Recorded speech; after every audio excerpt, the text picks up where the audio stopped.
देखिए, जो पिछला चैप्टर था वो था लद्दाख। वो हमने फिनिश कर दिया, पूरा कंप्लीट कर लिया एसएससी के अकॉर्डिंग।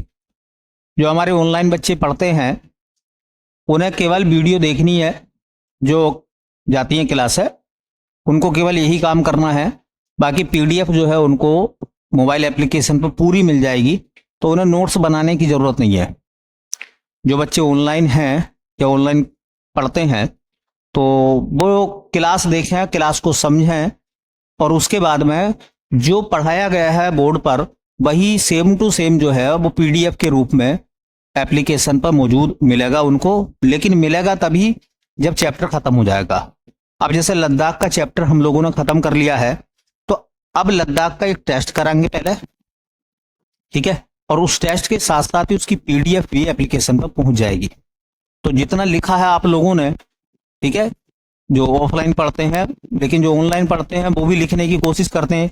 1 घंटे की क्लास को जूम कर करके रोक रोक के, है ना, जब वो बनाते हैं तो वो 2-2.5 घंटे निपट जाते हैं उनके।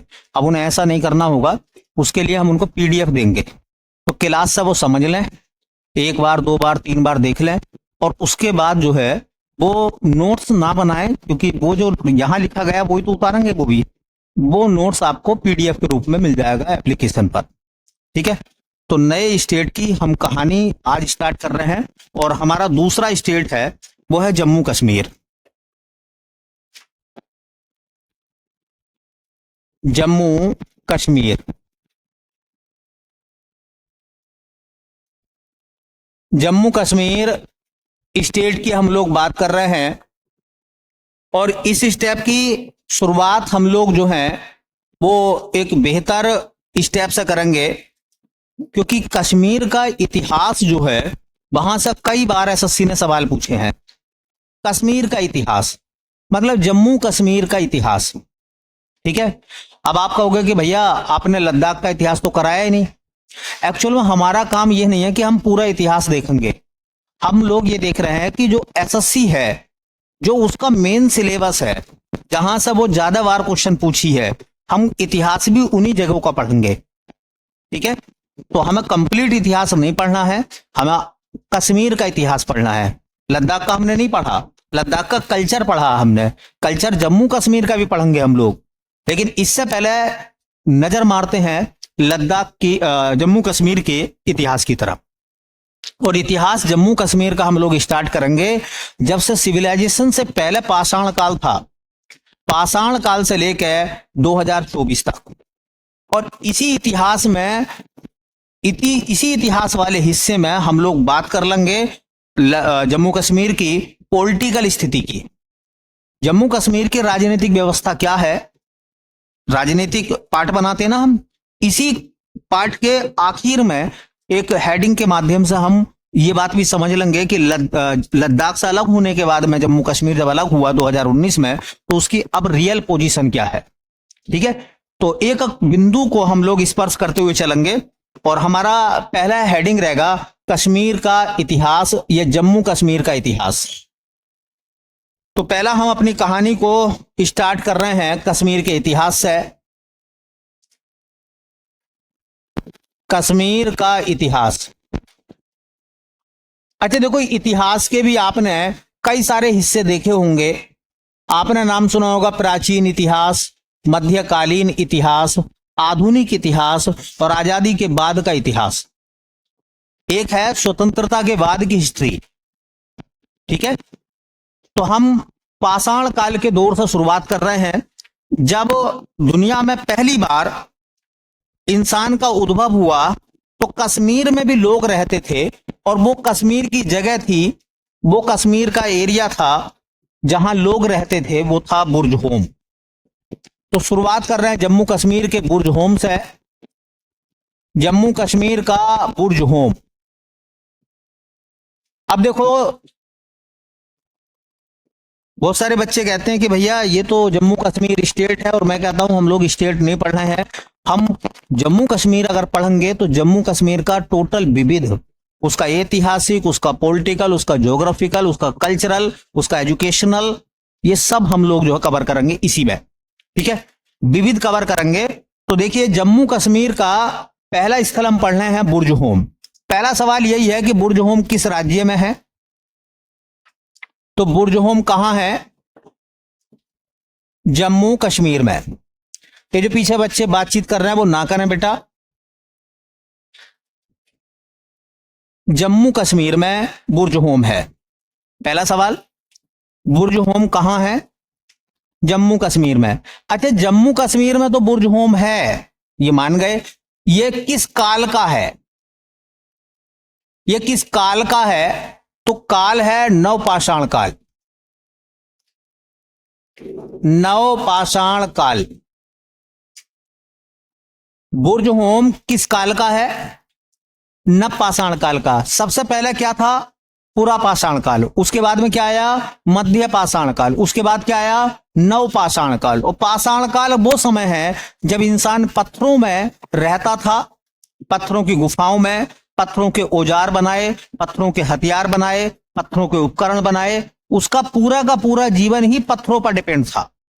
तो जब इंसान की जिंदगी में पत्थर अहम था, उस काल में भी लोग कश्मीर में रहते थे और वहां रहते थे वो बुर्ज-होम में। ठीक है, तो नवपाषाण काल का है ये स्थल। एक सवाल और इंपॉर्टेंट है, इस स्थल की खोज किसने करी थी? बुर्ज-होम की खोज किसके द्वारा की गई थी? तो उनका नाम है थॉमसन पीटरसन और हेलमुट डिटेरा। थॉमसन पीटरसन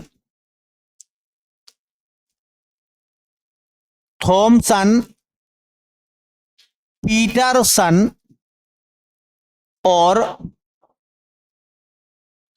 डी टेरा, याद रख लो, डी टेरा। लगभग 1935 की बात है। हम तो शॉर्टकट में ऐसे याद कर लेते हैं, पीटरसन और डी टेरा, दोनों नाम मिल जाएंगे ऑप्शन में। पीटरसन और डी टेरा ने मिलकर किसको खोजा था? बुर्ज-होम को खोजा था। जो कश्मीर का बुर्ज-होम है वहां पर भोजपत्र बहुत है। भोजपत्र एक पेड़ होते थे जिस पर लोग लिखते थे।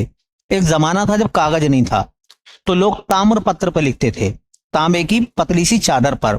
लोग ताड़ पत्रों पर लिखते थे, ताड़ पत्र, ताड़ के पत्तों पर। लोग भोजपत्रों पर लिखते थे। तो भोजपत्र के पेड़ों की संख्या यहां पर ज्यादा है, इसी वजह से इसको एक नाम दिया गया है। बुर्ज-होम को का उपनाम क्या है? इसे और क्या कहते हैं हम? इसे हम बोलते हैं बेटा, इसका एक उपनाम है प्लेस ऑफ बिर्च। ये जरूर याद रखें, प्लेस ऑफ बिर्च। किसको प्लेस ऑफ बिर्च कहा जाता है? भोजपत्रों की अधिकता के कारण इसको हम बोलते हैं प्लेस ऑफ बिर्च। पर ऐसे सवाल जो है ना चुपके से उठा लेती है कि बताइए किसको प्लेस ऑफ बिर्च कहा जाता है? तो किसको कहते हैं? बुर्ज-होम को क्या कहते हैं? Place of birch. अच्छा, जब बुर्ज-होम की खुदाई हुई तो उस खुदाई में क्या क्या प्रमाण मिले? बुर्ज-होम को जब खोदा गया तो यहां पर क्या क्या प्रमाण मिले? क्योंकि जब एक सिविलाइजेशन खत्म हो जाती है तो उसके ऊपर दूसरी सिविलाइजेशन बनती है। ठीक है, तो पुराने घर नीचे दब जाते हैं और नए घर ऊपर बन जाते हैं। कभी गांव में आपने देखा है कि आपका घर जो है रास्ते से नीचा हो गया है? जब बना था तो ऊंचा था, क्यों तुम्हारा घर नीचे बैठ गया क्या? हर बार रास्ते क्या हो रहे हैं? ऊंचे हो रहे हैं, तो घर कैसा हो जाएगा? एक दिन क्या हो जाएगा? ये प्रक्रिया सैकड़ों वर्षों में अगर अनुमान लगाइए 100 साल बीत जाए तो घर 2-2 फीट हर बार सड़क बनेगी, और 10 फीट का घर है तो 20 बार सड़क बन गई तो सड़क 40 फीट ऊंची हो गई और घर 10 फीट ऊंचा था। आज वो कहां दिखाई देगा आपको? होगा? ऐसा होता नहीं होता। आप कोई भी बिल्डिंग बना लीजिए, आने वाले समय में आपको नीची महसूस होगी, क्योंकि रास्ते हर बार ऊपर उठ रहे हैं। तो ऐसी जब वो पुराने घर नीचे दब गए, अच्छा वो घर ज्यादा नीचा हो गया तो अब लोग उसे क्यों तोड़ेंगे? उसे दबाई देंगे। उसे दबा दिया और दबाने के बाद उसके ऊपर घर बना लिए। तो जब यहां पर खोजबीन हुई, खुदाई हुई, तो 2 चीजें इंपॉर्टेंट हैं। पहली चीज क्या मिली? पहली चीज मिली गर्तावास। गर्तावास, गर्तावास का मतलब होता है गड्ढों के घर। गड्ढों के घर। गर्तावास के प्रमाण कहां से मिले? बुर्ज होम से। अच्छा, ये गर्तावास था कि थे क्या? मैं बताऊं आपको। पता है क्या होते थे? ये ऐसा होते थे कि जैसा कि आपने क्या करा है, जमीन में गड्ढा बनाया, तो गड्ढा जो है नीचे की तरफ बनाया, और जैसी गड्ढे की नीचे की तरफ खुदाई करी तो अंदर ही अंदर उसकी चौड़ाई करते चले गए, तो ऊपर से उसका मुंह कैसा हो गया? छोटा हो गया, और अंदर वो सुरंग टाइप बन गई। उसके अंदर लोग रहते थे, उन्हें गर्त आवास कहते थे, है ना। क्या टेक्निक थी? न ईंटों की जरूरत है, न पत्थर की जरूरत है ना, ना किसी जानवर का डर है, ठीक है, क्योंकि ऊपर से मुंह छोटा है, निकलने के लिए मुंह छोटा है, तो क्या करा, उसके ऊपर से कोई ऐसी चीज रख दी, जैसे पत्थर सरका लिया अंदर से, या कुछ और चीज रख दी, बंद हो गया वो, ठीक है। तो वो सब चीज उस जमाने में इसलिए होंगी, हो सकता है कि जानवर ज्यादा हों उस इलाके में, और जानवरों से हिफाजत कैसा होगी, क्योंकि पक्के घर तो नहीं थे, या फिर ऐसी व्यवस्थाएं तो नहीं थी जैसी आज हैं। तो उस समय लोग अपने अपने बच्चों की सिक्योरिटी के लिए क्या करेंगे, कुछ तो करते होंगे, तो ऐसे वो गर्तवास में रहते थे। तो गर्तवास समझ में आ गए। तो गर्तवास कहां पाए गए? जम्मू कश्मीर के बुर्ज होम में। बुर्ज होम में एक चीज और देखने के लिए मिली, और वो मिली बेटा, हाँ, मानव के साथ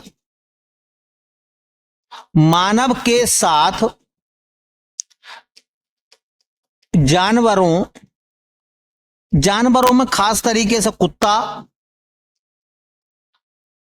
कोमा बकरी। तो मानव के साथ जानवरों को दफनाने के साक्षी है। ये जरूर याद रखें, इंसान के साथ जानवरों को दफनाया जाना, ये कहां पर प्रचलित था, ये चलन कहां था? अब तुमने देखा होगा कि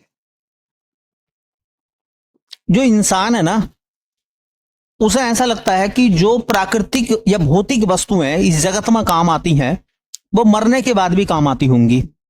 इसलिए तुमने देखा होगा, जब किसी व्यक्ति की डेथ होती है बहुत सारी जगह, तो उसके नाम का श्राद्ध दिया जाता, भोग दिया जाता है। तो लोग भोग में वो पकाते हैं जो उसे पसंद था,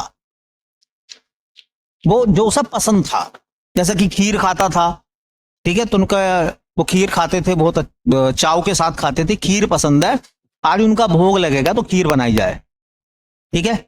ये इंसान को ऐसा लगा। तुमने शमशानों में बहुत बार देखा होगा कि कुछ लोग ना सौंदर्य प्रसाधन की चीजें भी रख देते हैं, कि कंगा भी रख दो, शीशा भी रख दो, है ना। हाँ, कभी हमारा वाला उतार के ले जा, तो इससे घर ना आवे, वो वहीं अपना जो भी उसे सौंदर्य प्रसाधन की चीजें इस्तेमाल करनी है वो करता रहेगा, है ना। तुमने देखा होगा, ये दादा की खाट है जहां दादा सोते थे, ये दादा का कंबल है, अब दादा की डेथ हो गई, इनके साथ ही भेज दो, कभी रात में कंबल लेना आ जा, है नहीं, ऐसा लोग करते हैं ना। तो ऐसी उस जमाने में हुआ होगा, उनकी मान्यता होगी, क्योंकि इंसान ने पहली बार जिस जानवर को पाला वो कुत्ता था। अरे कुत्ता को पाला नहीं, कुत्ता अपने आप पल गया। इंसान शिकार करता था, शिकार जो करता था उसमें से जो खाता था वो इंसान खा लेता था, जो बच गया वो कुत्ते ने निपटा दिया। तो कुत्ते के लिए फायदा ये होगा कि कुत्ते को बिना शिकार करे, बिना जान जोखिम में डाले, अच्छा, मालिक से उसे एक सुविधा, मतलब आड़ मिली कुत्ते को, क्योंकि जंगली जानवर कुत्ते पर हमला नहीं करेंगे, क्योंकि वो इंसानों के झुंड के साथ है। तो दोनों का एक कॉम्बिनेशन हो गया। कुत्ते बहुत बार ऐसा भी होता होगा, शिकार में इंसान की मदद भी करते होंगे, इंसान इधर से घेर लिया, कुत्ता उधर से घेर के ला गया, है ना, बीच में दोनों ने मिलकर किसी जानवर को मार लिया, ठीक है। अब दोनों पार्टनर हो गए, एक तरफ से इंसान है और एक तरफ से कुत्ता, दोनों खा रहे हैं बैठ के। ये रहा होगा उस समय की, ऐसी बातें होंगी, है ना। देखिए, तो जो इंसान मरते थे उनके साथ में उनके प्रिय जानवर जिसको पालते होंगे उसको दफन किया जाता होगा। अच्छा, यहां कुत्ते की मट्टी पलीत हो जाती होगी, क्योंकि उसका मालिक मर गया, अब उसे टेंशन है कि यार ये भला आदमी गलत मर गया, अब इसके साथ मरना पड़ेगा, है ना। अच्छा, कुत्ता मर गया तो मालिक क्यों मरेगा? वो दूसरा कुत्ता पाल लेगा, है ना। नहीं भाई, ऐसा भी तो होता होगा ना भाई, मालिक मरा तो कुत्ते को मार कर उसके साथ में दफन कर दिया, चलो। अच्छा, जब कुत्ता मरा तो क्या हुआ? मालिक थोड़ी ना मरेगा, मालिक नहीं मरेगा भाई, मालिक अब दूसरा कुत्ता पाल लेगा, तो कुत्ते को इसी बात की टेंशन रहती होगी कि यार कहां फंस गए, है। कुल मिलाकर जो भी उनकी परंपराएं रही हों, क्योंकि हर दौर की अपनी अलग परंपराएं हैं। समाज अपने आप में स्थिर नहीं रहता कभी भी, उसकी मान्यताएं, उसकी विचारधाराएं समय के साथ साथ बदलती रहती हैं, नहीं बदलती रहती। तो मान्यताएं जो हैं वो समय के साथ साथ बदलती रहती हैं। फिलहाल आप मुझे ये बताइए कि बुर्ज होम के बारे में जो सवाल बनेंगे कि बुर्ज होम किस राज्य में है, किस काल का है वो? नवपाषाण काल का है। अच्छा, इसकी खोज किसने करी थी? तो इतना याद रखो बस, पीटरसन और डिटेरा जर्मनी के थे, इन्होंने करी थी। बुर्ज होम को और क्या कहते हैं, और प्लेस ऑफ बुर्ज किस वजह से कहते हैं? भोजपत्र वहां पर ज्यादा है। क्या क्या मिला है जब खोदा गया उस जगह को? तो गर्तावास मिला, और मानव के साथ जानवरों को, जैसे कि कुत्ते को या बकरी को दफनाए जाने के प्रमाण भी मिले। क्लियर होगी बात? थोड़ा सा इसी कालखंड में और चलते हैं तो जम्मू कश्मीर में हमें एक स्थल और नजर आता है, और उस स्थल का नाम है गुफ कराल। गुफ कराल ये भी जम्मू कश्मीर में है। गुफ कराल, हालांकि गुफ कराल के इतने सवाल नहीं आते, मैं बता दूं आपको, गुफ कराल के इतने सवाल नहीं आते जितने बुर्ज होम के आते हैं। गुफ कराल से तो मैं इस वजह से लिखवा रहा हूं कि आपको यह पता रहे कि गुफ कराल भी जिस राज्य में था वो राज्य जम्मू कश्मीर था, वो राज्य जम्मू कश्मीर था, ठीक। अच्छा देखिए, जो गुफ कराल था वो किस काल का था? तो ये भी जो है नवपाषाण काल का था। नवपाषाण काल, ये भी नवपाषाण काल का था गुफ कराल। और एक चीज और याद रखनी है आपको, देखिए यहां पर दो शब्द आ रहे हैं इसमें। एक शब्द आ रहा है गुफ, गुफ का मतलब होता है बेटा गुफा, और एक शब्द है कराल, कराल का अर्थ लगाया गया है कुम्हार।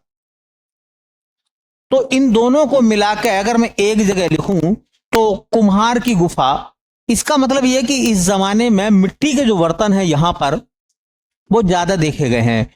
इस गुफा के अंदर, इस गुफ कराल जो नाम दिया गया है, इस गुफा या इस स्थान पर जो है वो मिट्टी के बर्तन ज्यादा देखे गए हैं, इसलिए गुफ कराल का जो अर्थ निकलता है वो निकलता कुम्हार की गुफा। इसका अर्थ क्या है? कुम्हार की गुफा।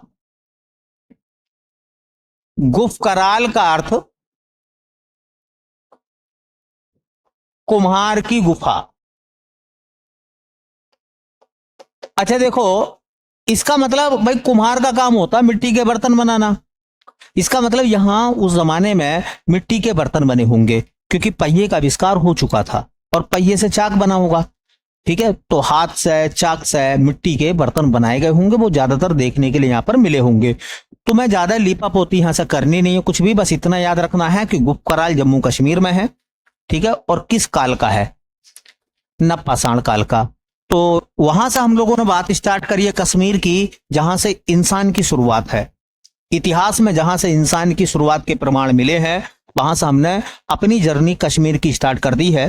तो एक बुर्ज होम हो गया और एक गुफ कराल हो गया।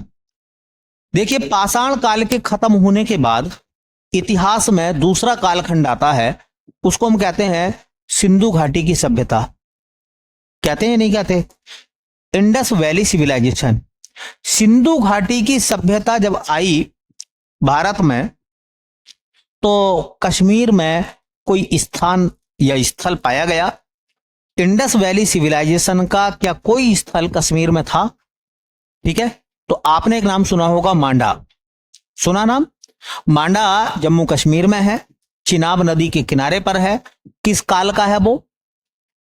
सिंधु घाटी की सभ्यता। इंडस वैली सिविलाइजेशन का वो समय है, काल है, जहां पर वो स्थल पाया गया था। और आपको ये भी बता दिया गया था, ये भी आपने सुना होगा कि सिंधु घाटी की सभ्यता का सबसे उत्तरी बिंदु जो था वो मांडा ही था। सबसे उत्तरी स्थल कौन सा था?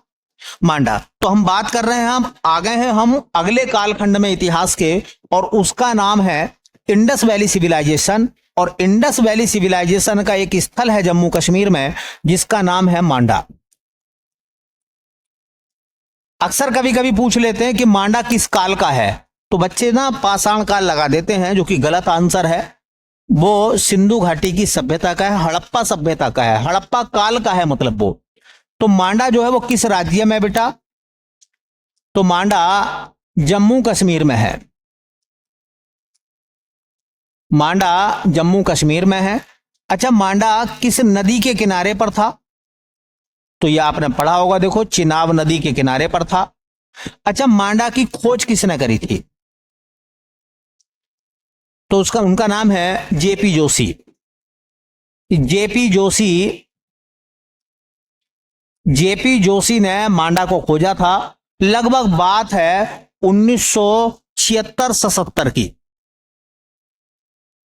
1976-77 में जेपी जोशी ने किसको खोजा था?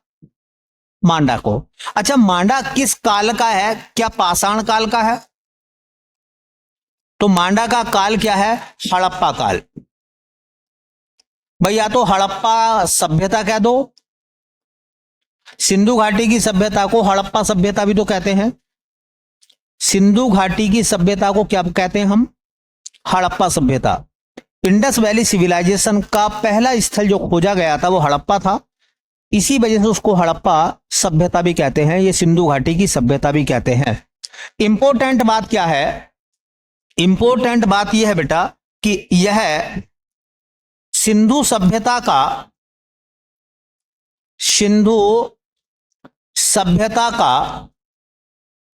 सबसे उत्तरी स्थल है। इंडस वैली सिविलाइजेशन का सबसे उत्तरी स्थल कौन सा भैया? सबसे उत्तरी स्थल क्या है? मांडा।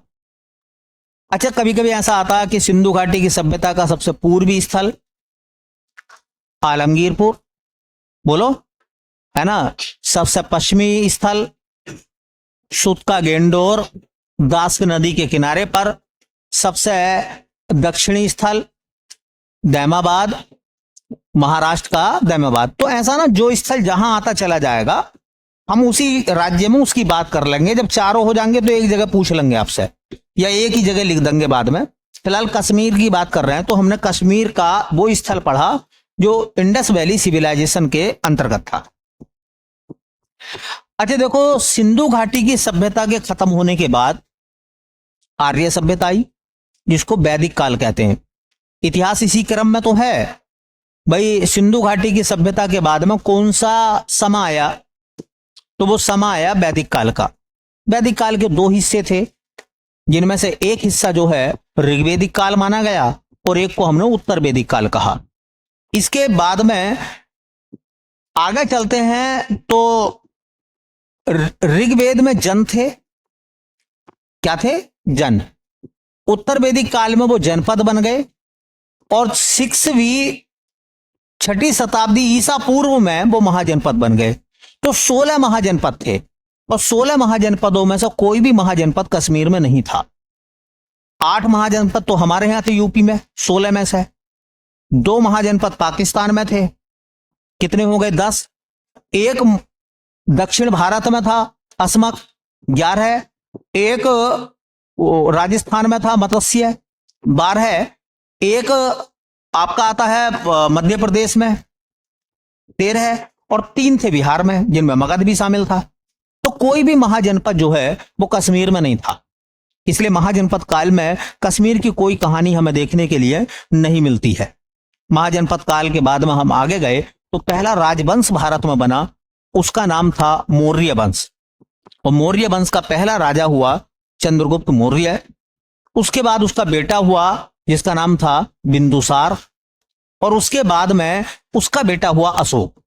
अशोक ने कश्मीर की यात्रा करी है। अशोक जो है कश्मीर की यात्रा पर गया था, और कश्मीर में अशोक ने श्रीनगर शहर की स्थापना करी थी। आपने पढ़ा भी होगा। श्रीनगर शहर को किसने बसाया था? अशोक ने बसाया था श्रीनगर शहर को।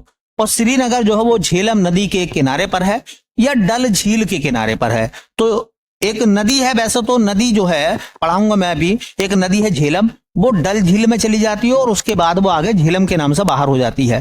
तो श्रीनगर को बसाया था। और अशोक ने श्रीनगर में 2 शिव मंदिर बनवाए थे। कितने? एक सवाल यहां से पूछा जाएगा कि अशोक ने कलिंग युद्ध के बाद बौद्ध धर्म ग्रहण करा। बौद्ध धर्म ग्रहण करा, इसका मतलब उसका पैदाइशी धर्म बौद्ध नहीं था, बाद में बौद्धिस्ट बना है वो। तो पहले किस धर्म को मानता था? अब देखिए, एक राजा है जो शिव मंदिर बनवाता है। अगर वो शिव मंदिर बनवाता है, इसका मतलब भगवान शिव का भक्त है वो। इसका मतलब शैव धर्म को मानता है वो। अशोक जो है बौद्ध धर्म से पहले किस धर्म को मानता था? तभी तो वो श्रीनगर में 2 शिव मंदिर बनवाता है। अशोक का एक लड़का है, उसका नाम है जलोक, और वो जलोक को श्रीनगर का या कश्मीर का गवर्नर बनाता है। गवर्नर आप जानते हैं, उस समय जैसा मुगलों के जमाने में सूबेदार कहते थे, आज हम राज्यपाल कह देते हैं। ठीक है। तो वो जो है जलोक अपने बेटे को कहां का, श्रीनगर का या कश्मीर का बना देता है गवर्नर। वो तो आ जाता पटना, क्योंकि उसकी राजधानी पटना थी, और उसका बेटा शासन वहां करता है और बाद में वो स्वतंत्र राजा बन जाता है। तो अशोक के जमाने की बात श्रीनगर में हमें दिखाई देती है। इसलिए हम इंडस वैली सिविलाइजेशन को पार करने के बाद श्रीनगर के उस हिस्से पर हम लोग पहुंचे, कश्मीर के, जहां अशोक ने यात्रा करी थी। तो अब हम बात करते हैं कि अशोक के जमाने में श्रीनगर की कश्मीर की क्या स्थिति थी। अशोक के समय श्रीनगर या कश्मीर, ऐसे याद रखें कि अशोक के समय कश्मीर। इस बात को आप यह भी कह सकते हैं कि कौन सा मौर्य सम्राट ऐसा रहा जिसने कश्मीर का दौरा करा। मतलब कश्मीर को दौरा करने का मतलब है कश्मीर पर शासन करा। कौन सा मौर्य सम्राट था पहला? जबकि पहला मौर्य सम्राट चंद्रगुप्त मौर्य था, उसके बाद में बिंदुसार आया, लेकिन उसका जो बेटा था बिंदुसार का, अशोक, उसने दौरा करा है। तो अशोक के जमाने में क्या हुआ, देखिए अशोक के जमाने में क्या हुआ। अशोक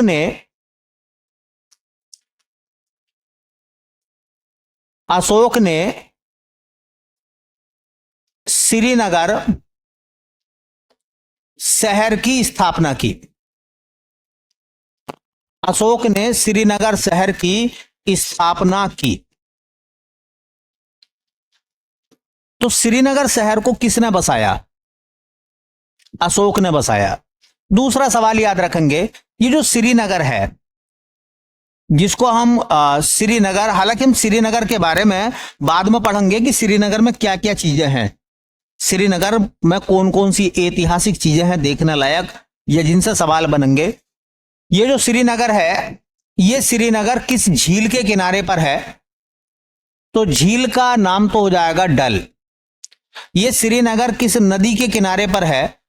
तो बेटा नदी का नाम हो जाएगा झेलम। ये जो श्रीनगर है, जिसका संस्थापक कौन था? हां, अशोक था। ये जो श्रीनगर है, ये डल झील और झेलम नदी के, श्रीनगर डल झील और झेलम नदी के किनारे पर बसा था। यह सवाल भी आता है कि श्रीनगर किस झील के किनारे पर है या फिर किस नदी के तट पर है। तो नदी का नाम झेलम और झील का नाम डल झील हो जाएगा। अच्छा देखो, यहां क्या हुआ है, यहां अशोक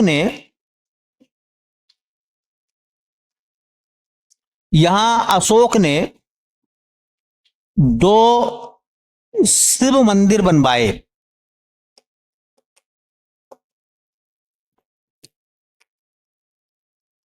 यहां अशोक ने 2 शिव मंदिर बनवाए। इसका मतलब यह है कि यह घटना कलिंग युद्ध से पहली है। ये जो घटना है अशोक की, ये कलिंग युद्ध से पहली है, क्योंकि कलिंग युद्ध के बाद तो वो कौन सा धर्म ग्रहण कर लेता है? बौद्ध धर्म ग्रहण कर लेता। तो वो जो मैंने सवाल बोला था आपके दिमाग में होना चाहिए कि अशोक बौद्ध धर्म ग्रहण करने से पहले किस धर्म का अनुयायी था?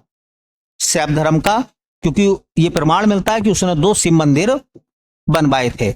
अब यहां क्या होता है, अशोक तो वापस आ जाता है, लेकिन वहां का गवर्नर या राज्यपाल किसे बना कर आता? वो अपने पुत्र जलोक को। तो अशोक ने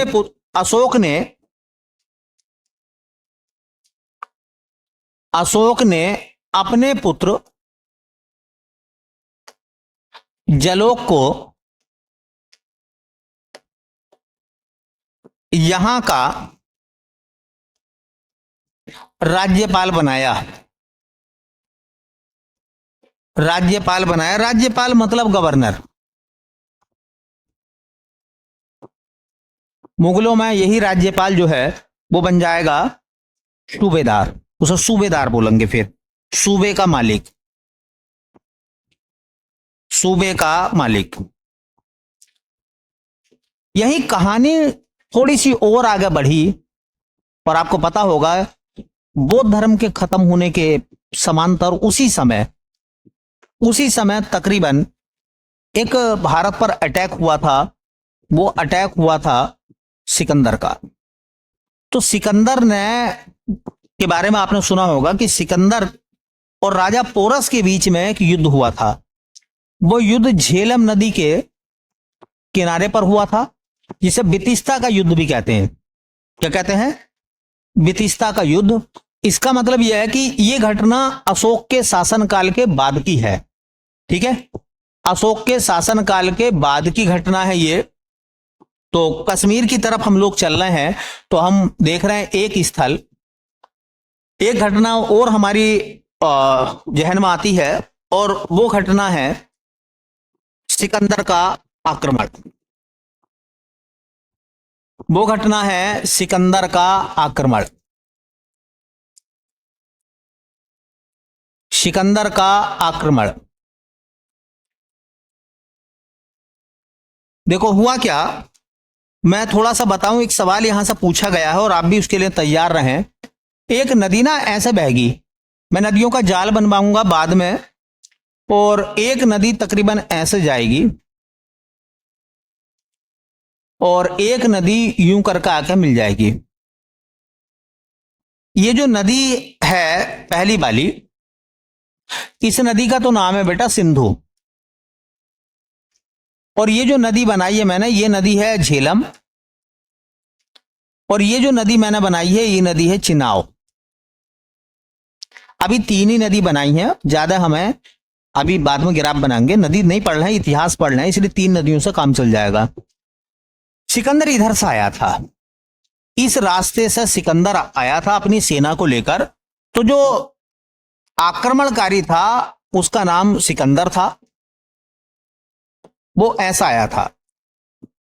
सिकंदर ने सिंधु नदी को पार करा, तो यहां पर एक राजा था, उस राजा का नाम था राजा आम्भी।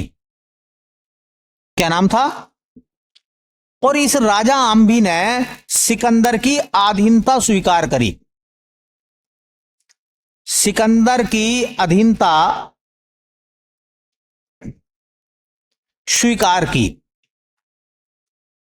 पहले क्या होता था मैं आपको बताऊं, लड़ने से पहले एक वार्निंग लेटर भेजा जाता था।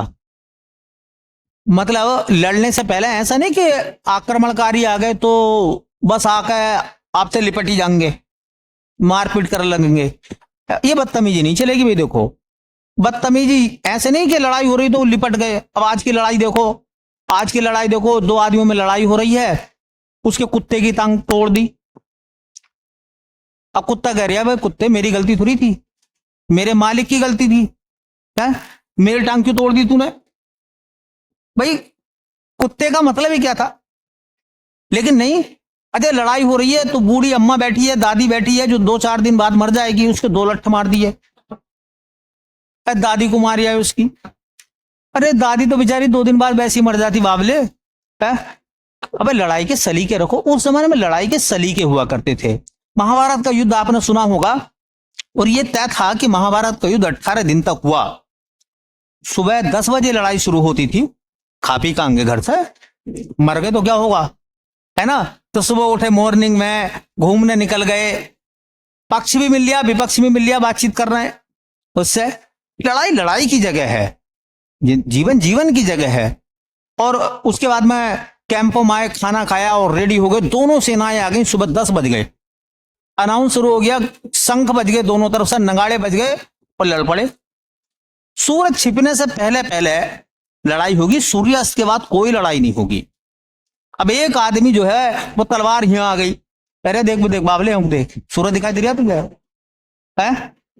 कह रहे सूरज तो छिप गया, तो हटाई से चल, है ना, कल देखेंगे। अब तो उसूल आप देखिए, मारा नहीं। अच्छा, दूसरे आदमी निहत्ता है और आपका तलवार है, तो उसने कहा कि तलवार की वजह से ज्यादा एंट्री दिखे, है ना? हाँ, तो उन्होंने ले, या तो तलवार फेंक दी या तलवार उसे दी के लिए तू भी तलवार रख, अब लड़ेंगे।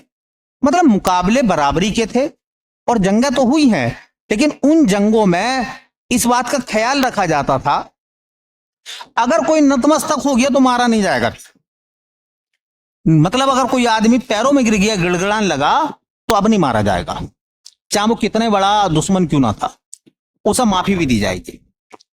तो लड़ाई के कानून थे, लड़ाई नियमों पर होती थी। तो जैसे ये आया सिकंदर, तो इसने राजा अम्बी को एक पत्र भेजा कि या तो लड़ने के लिए तैयार हो जाओ या हमारी अधीनता स्वीकार कर लो।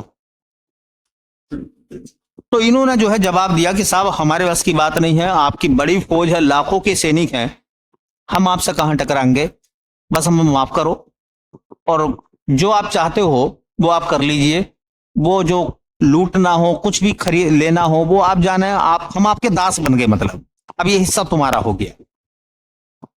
ठीक है, तो ये हिस्सा राजा अम्भी का था। तो पहला राजा जो मिला भारत में, अम्भी, उसका शासन किन नदियों के बीच में था? सिंधु और झेलम। अब सिकंदर की सेना यहां जब कोई रोकने वाला नहीं मिला तो जंग क्यों होगी भाई? उनने तो अधीनता स्वीकार कर ली। आदमी तो ठीक ठाक ही होगा, उन्होंने सोची होगी कि कौन मरे है, वो लाखों की सेना, हमारे पास में 1000 लड़के, क्या कत्लेआम मचा देंगे तो 2 घंटे में ही। तो भैया एक काम करो, हम न लड़े, ठीक है। अब सिकंदर की सेना आ गई। यहां पर जो राजा था, उस राजा का नाम था राजा पोरस। सेम यही कंडीशन राजा पोरस के सामने आई, अर्थात सिकंदर ने एक दूत भेजा राजा पोरस के दरबार में और यह कहा, उसी लेटर पे वही सब बातें लिखी हुई होती थी कि या तो हमारी अधीनता स्वीकार कर लो या जंग के लिए तैयार हो जाओ। राजा पोरस बोले कि भाई हम जो है क्षत्रिय हैं, हम तो लड़ेंगे, हम अपनी जमीन का टुकड़ा, एक टुकड़ा भी बिना लड़े तो देंगे नहीं। इसका मतलब यह है कि जो राजा अम्बी ने सरेंडर करा था, सरेंडर ही करना तो हो गया, सरेंडर नहीं करना है। ये जीवन एक संघर्ष है और अपनी जमीन की हिफाजत के लिए हम संघर्ष करेंगे, हम आपसे लड़ेंगे। सिकंदर की सेना बहुत बड़ी थी, राजा पोरस की सेना बहुत छोटी थी और यह तय था कि राजा पोरस हारेंगे। ये तो तय था भाई, जहां 20 लड़के हों और आप 2 जने हो, है?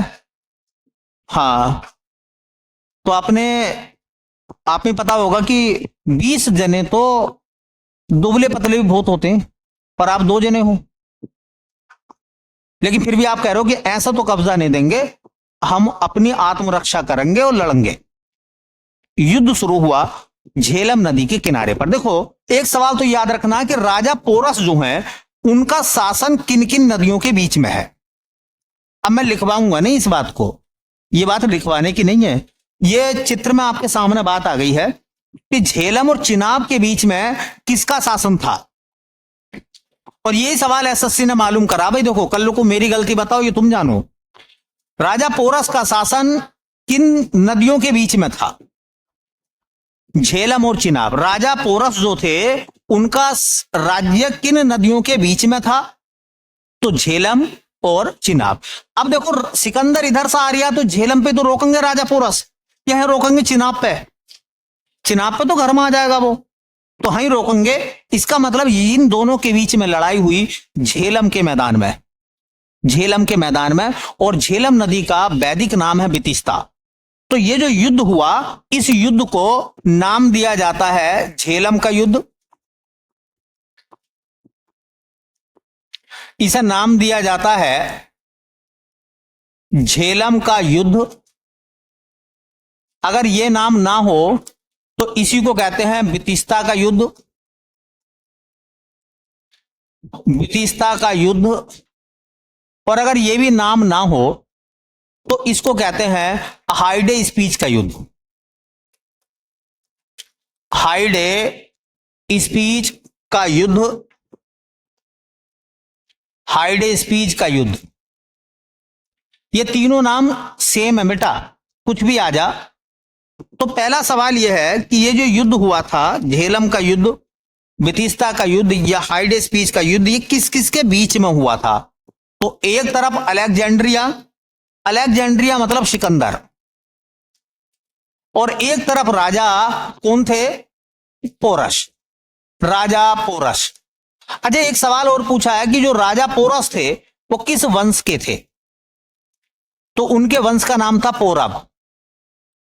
कौन सा वंश था उनका? पौरव वंश के राजा थे।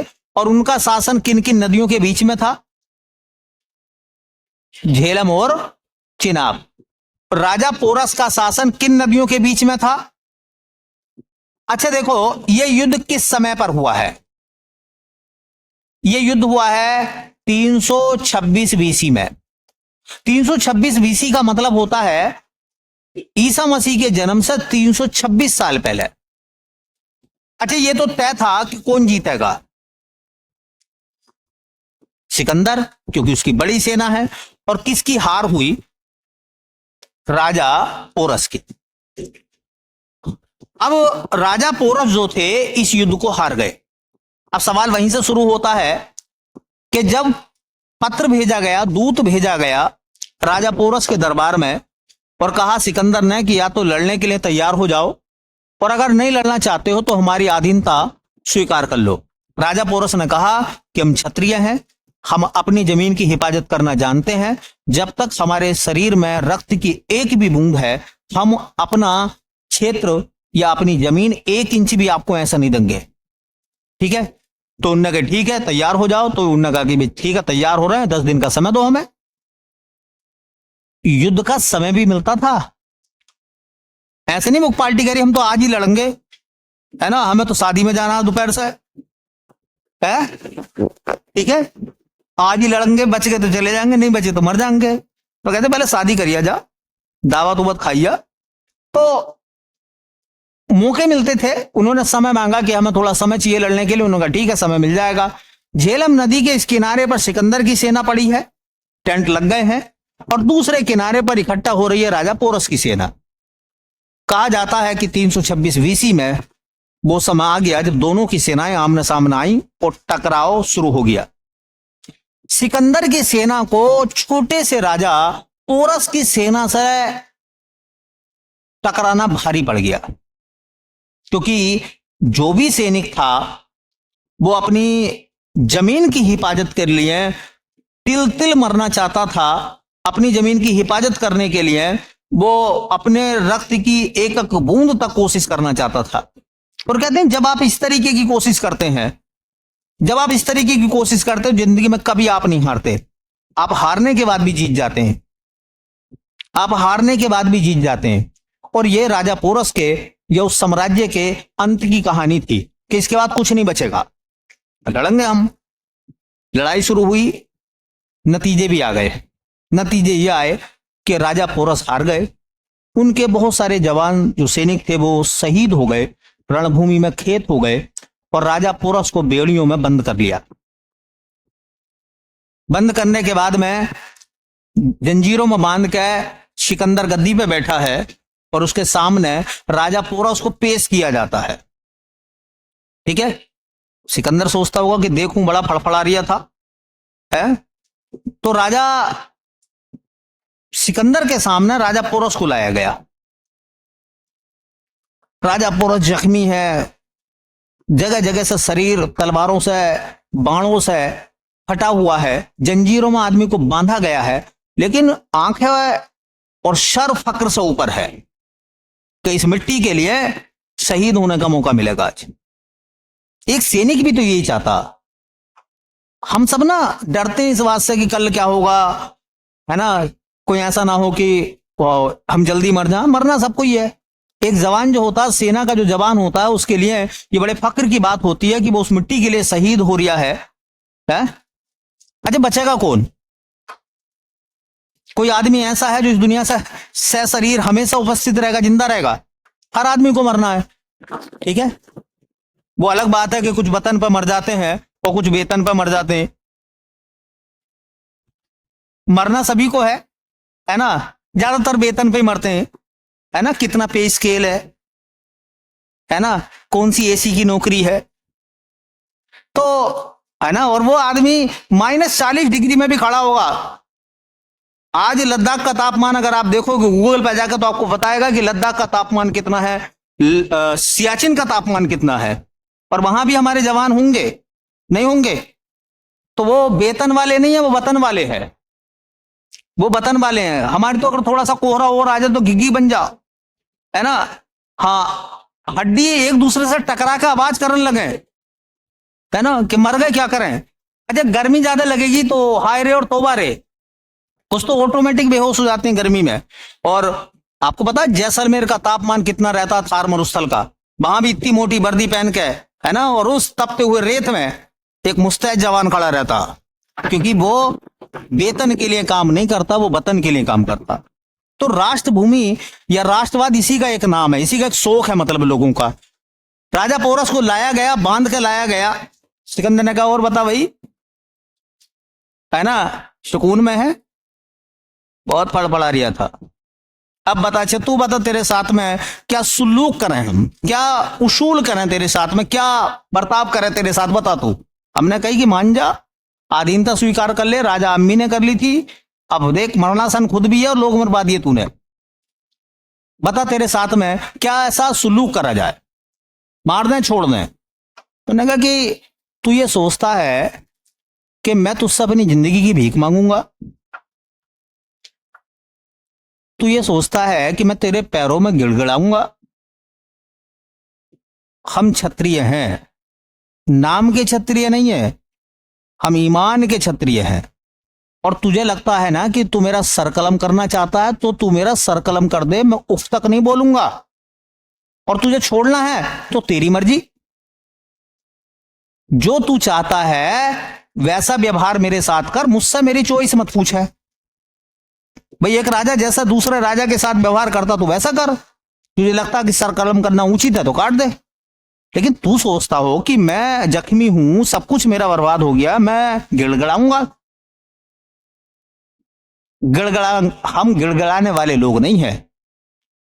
अब इस बात को सुनकर कि एक जख्मी आदमी है, सेना घायल है, मारे गए हैं लोग, मतलब हारा हुआ राजा है, लेकिन उसकी जुबान आप देखिए, उसके अंदर की उसका साहस देखिए कि मौत सामने खड़ी है और मौत से वो ये कह रहा है कि तेरा मन करे तो उठा के ले जा और तेरा मन करे तो छोड़ जा। इस बात को सुनकर सिकंदर जो है राजा पोरस से बड़ा प्रभावित हुआ और उसने उसे गले लगाया। क्योंकि एक दुनिया में बात भी है, बहादुरों की कदर बहादुर लोग करते हैं, पढ़े लिखों की कदर कौन करेगा? पढ़े लिखे लोग करेंगे, नहीं और कौन करेगा? अरे जो पढ़े लिखे होंगे उन्हें पढ़े लिखे तो समझ पाएंगे। हीरे की कदर कौन जानता? जोरी जानता, हमें क्या पता। सोने के बारे में सुनार को ज्ञान ज्यादा है, वो जानता। तो वीरों की कदर वीर ही करते हैं। और उसने, सिकंदर ने राजा पोरस को गले लगाया और कहा कि आज से आप हमारे मित्र हो और हम जो है ये जो विजित प्रदेश है आपका, आप शासन करिए, बेखौफ शासन करिए। और आपसे तो आज से तो आप बिल्कुल ही बेखौफ हो जाओ। पहली बात तो तुम खुद ही हो बेखौफ ही है, बेखौफ ना होते तो ऐसी बात ना करते, पर इसके बाद में निश्चिंत हो जाइए आप। तो इस तरह से सिकंदर ने राजा पोरस के विजित प्रदेश को वापस कर दिया और सिकंदर आगे बढ़ गया। आगे बढ़ने पे एक नदी पड़ती है जिसका नाम होगा ब्यास। सिकंदर की सेना ने ब्यास नदी को पार करने से इनकार कर दिया। ये बात मैं आपको नोट कराऊंगा, ये बात आप नोट कर लीजिए, हालांकि कहानी अलग की है। सिकंदर की सेना ने ब्यास नदी को पार करने से इनकार कर दिया।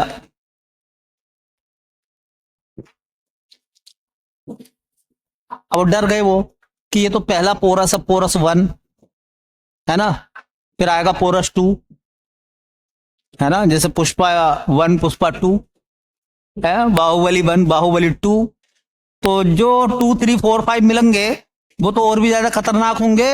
नंद वंश का शासन था उत्तरी भारत में, उस समय जमाने में नंद वंश का राजा घनानंद सत्ता में था, घनानंद शासन कर रहा था। और ये बताया जाता है कि देखिए उन्हें लगा कि छोटे से राजा पोरस को हराने में इतनी बड़ी दिक्कत हुई है, तो घनानंद से टकराएंगे शायद है आधे होकर घर जाएंगे। कहते नहीं, जब आप किसी बहादुर से मिलते हो तो आपको अपनी एनर्जी का, अपनी ताकत का रियल अंदाजा होता है ना। अक्सर लोग ना छोटे छोटे लोगों को कोनी मारते हुए चलते हैं, हाथ मरोड़ते हुए चलते हैं। जैसे बच्चा मिला तो उसके कान ऐड दिए, ठीक है, कोई मिला तो उसका हाथ मरोड़ दिया, ठीक है।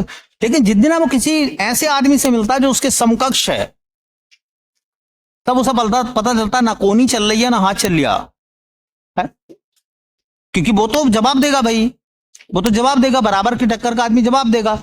और यहां से सिकंदर वापस लौट गया है। तो सिकंदर कहां से वापस लौटा है? ब्यास नदी से। सिकंदर की वापसी कहां से हुई है? ब्यास नदी से। अभी कश्मीर के बारे में हम लोग अपना सफर लेकर आए हैं झेलम के युद्ध तक, ठीक है। कल की कहानी इतिहास की इससे आगे रहेगी। आपकी जिम्मेदारी है कि आप डेली चीजों को याद करें, रिवीजन करें, अच्छे से कवर करें। एसएससी में 40+ का हमारा टारगेट है, वहां तक हमें पहुंचना है। चलो फिर।